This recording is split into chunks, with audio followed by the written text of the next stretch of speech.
You know, I am so happy that I get to share this information with you. This whole concept of a probe and this whole concept of a galvanic cell and how these things work, where else are you going to get this kind of information? You go to a 4-year college or a university, you take these science courses, they're not going to give you this information.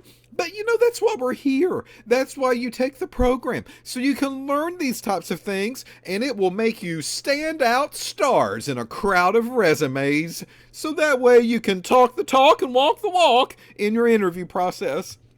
So, with that said, we need to go ahead and continue to talk about these pH probes and how they actually do their job. So, what you're seeing on the screen is kind of where we left off. And we said, galvanic cells are two components, and these two components are the ISEs and the EREs, and that's one half of the cell and the other half of the cell, and they kind of come together. They're built together. One is inserted into the other one, and this are divided by glass walls. And then here on the very end, we see this glass bulb because it's made out of glass. All of them are. And this is what does the measuring. Okay, so in this particular video, what I want to do is talk more about the ISE, the ion selective electrode. How does it do its job? Why does it do what it does? And a little bit more about what goes on the inside. Because as a user, I'm going to have to figure out what I can do to make this work and to make it better if it messes up. And part of that knowledge is understanding how it's made. Okay. So the ISE, we'll start here first.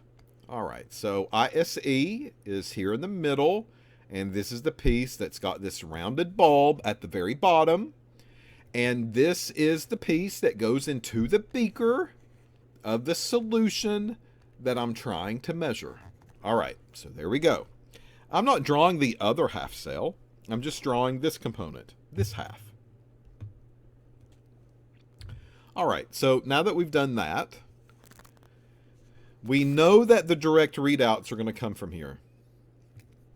And in that depiction, it looks like we had a solution that was filled on the inside of the ISE. And that's going to be my depiction of the solution. And then we also know from that picture that a wire gets dumped onto the inside.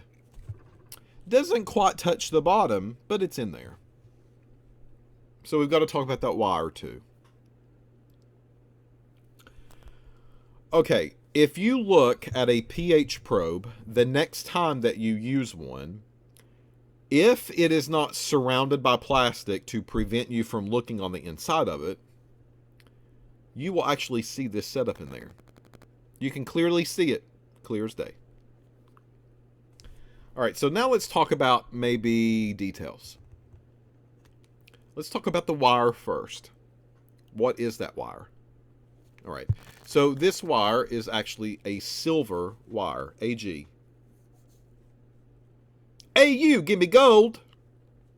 So it's not AU, it's AG, silver. Silver is, I guess, the next best thing to gold, right?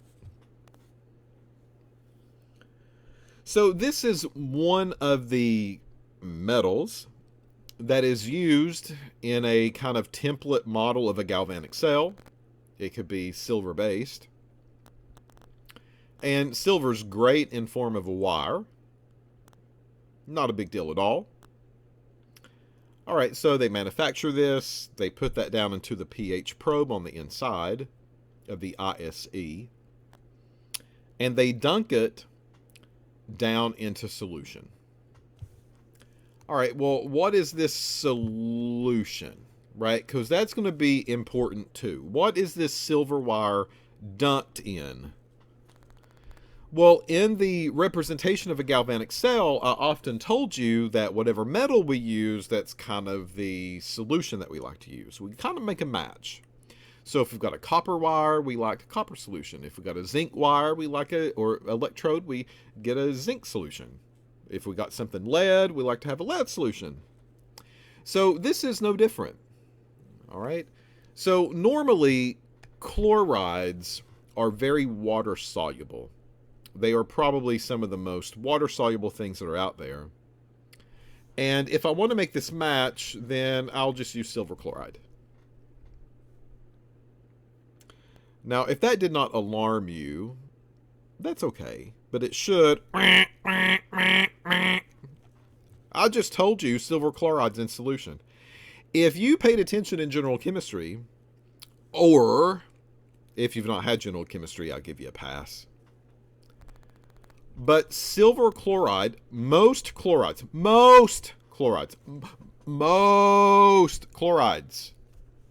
are soluble, very, very soluble in water, except for, and there's a few.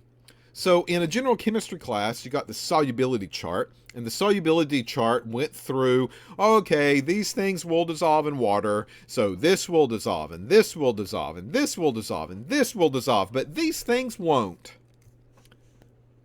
Guess what? This is one of the things that won't.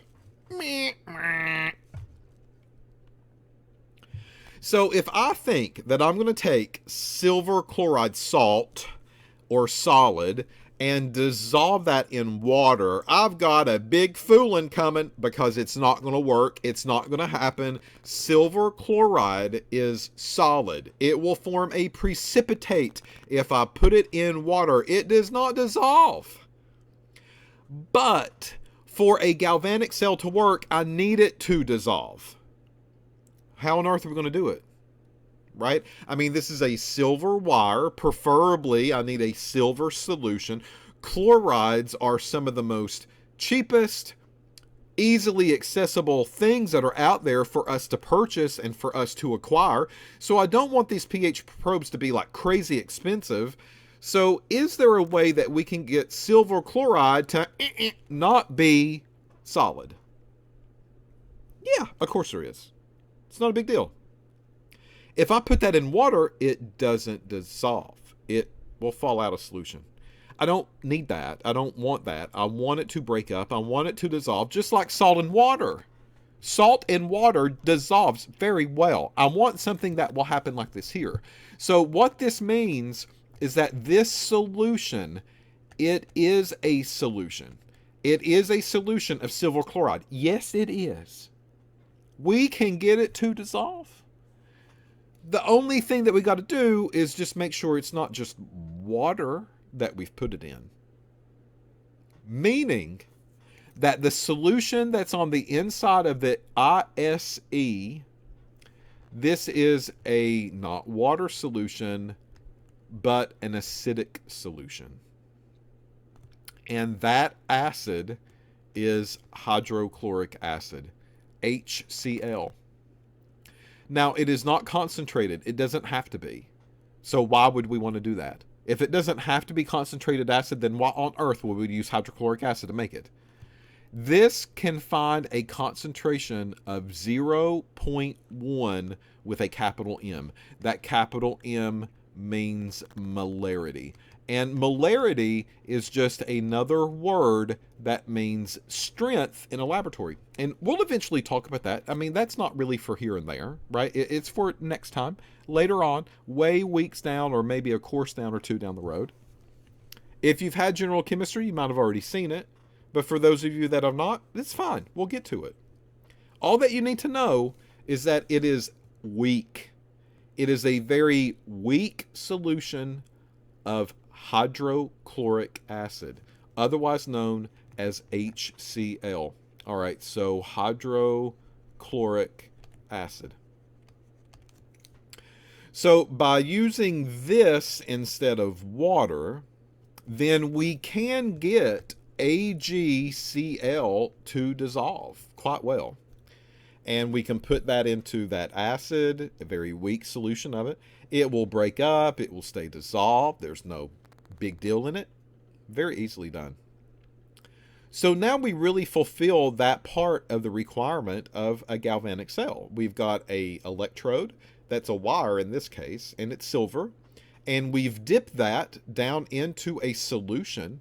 And that solution is a silver salt solution that has been dissolved, not in water, but that has been dissolved in a really weak acid, and that acid is hydrochloric. Okay, so this is one part of the probe. While we're talking about the ISE, now is the time that we need to talk about kind of how it does the measurement, what makes it so important, and that is the round bulb piece right here. This is what's always exposed to you, it seems like, right? So whenever you use a pH meter in a laboratory, you're going to grab one of these probes, and you're going to see this rounded little bulb in the very end. And that rounded bulb in the laboratory, I will tell you, never, ever, ever, ever, ever, ever rub it. Don't roughhouse it. You treat it like a little baby's bottom, and you pat, pat, pat, and dab, dab, dab. That's all that you do, because if you roughhouse it, if you rub it, you can damage it.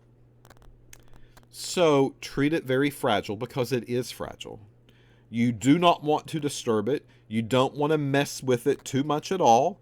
Just clean it, lightly dab it dry, and put it into your solution. The reason for that is because with the ISE, this area here on the end where the bulb and the solution comes in contact with the probe, this has a very special layer. And that special layer is called a sol gel layer. S-O-L-G-E-L. Sol gel. That is the term that we use to describe kind of the material that is made of. So what's so special here? All right, well, the end of that ISE has this special blended glass. And with that special blend is sol gel. And I want you to think of this sol gel as a piece of lattice that you might see like on somebody's front porch, back porch, Lowe's or Home Depot. Just a piece of lattice. I mean, it's just kind of this grid formation. That's how I want you to think of it. And the grid formation has all of these like openings on the inside of it. Not a big deal. Looks pretty nice if it's done the right way. So sol gel is like the lattice piece of a probe. And the first requirement of this sol gel is that this lattice, folks, it has to stay wet. Never leave this out to dry. That's bad news bears. You always have to put the probe into liquid, whether you are putting it into a liquid to measure, whether you're putting it in a liquid to store it long term. You can't just let the probe stay out on the countertop all day, every day, and expect this thing to work. It will dry out. It will get crusty. Because, folks, look at this. This is called a gel. And what happens to gels if they're sat out and just allowed to air dry? It will become nasty. It will become brittle. It will start to break. It will become damaged. That's something that we don't want happen. And the same thing's going to happen here with our pH probes if we're not careful. So the sol gel layer is very important for the measurement. And if that is jelly-like, a little bit of cushiony, a little bit of room to wiggle, it's like the Pillsbury Doughboy belly. If that is built that way, we can't allow it to dry out and damage itself, because it will. And as a user, that's one of the things that I might be doing the wrong way.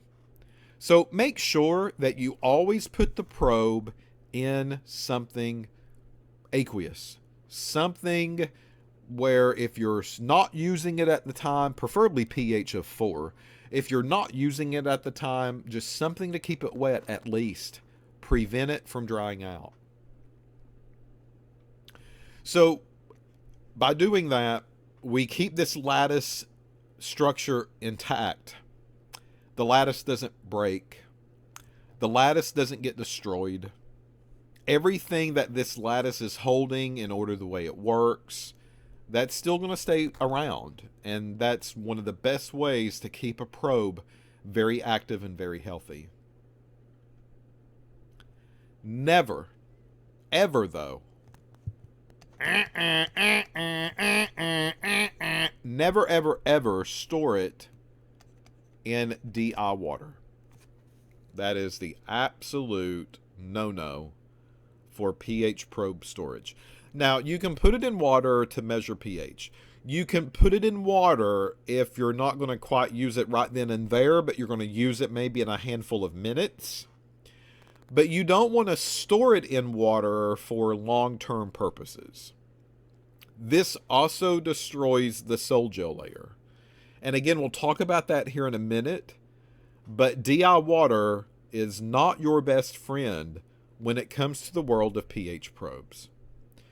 So once more, preferably long-term storage is going to be a pH buffer, and that buffer is going to be a 4 pH. Again, we'll talk about that later on, but this is our proper storage solution.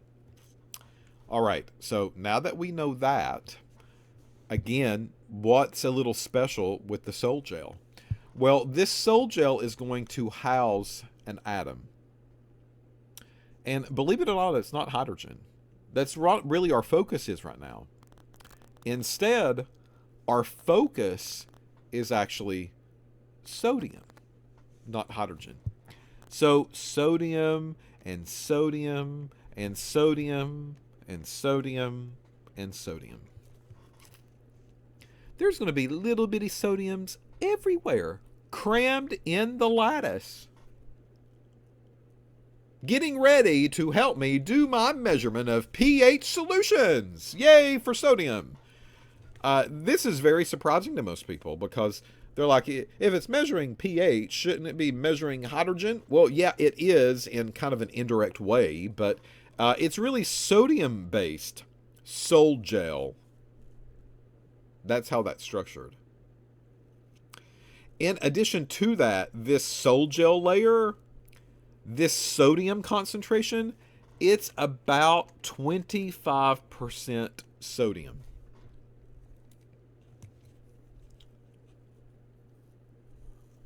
This is why DI water is so bad. Well, why? Why are you making me wait in anticipation? Well, okay, let's talk about it. Here is a beaker. Here is some water. Here is my spout. I put the probe down into water. That probe has this sol gel layer on it. And this sol gel is actually loaded with sodium, 25% worth, right? So that's the kicker, 25% sodium. If I put it into deionized water that doesn't have any ion in it at all, well, guess what, folks? Le Chatelier's principle takes place. And basically what that means is that if sodium is loaded in one spot, and if sodium says, oh, look at this playground of water. I mean, this whole field is mine.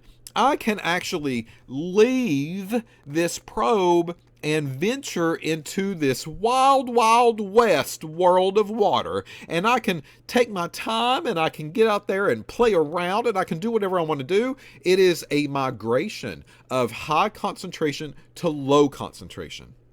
That's what's going to happen here if I put my probe in DI water for long-term storage.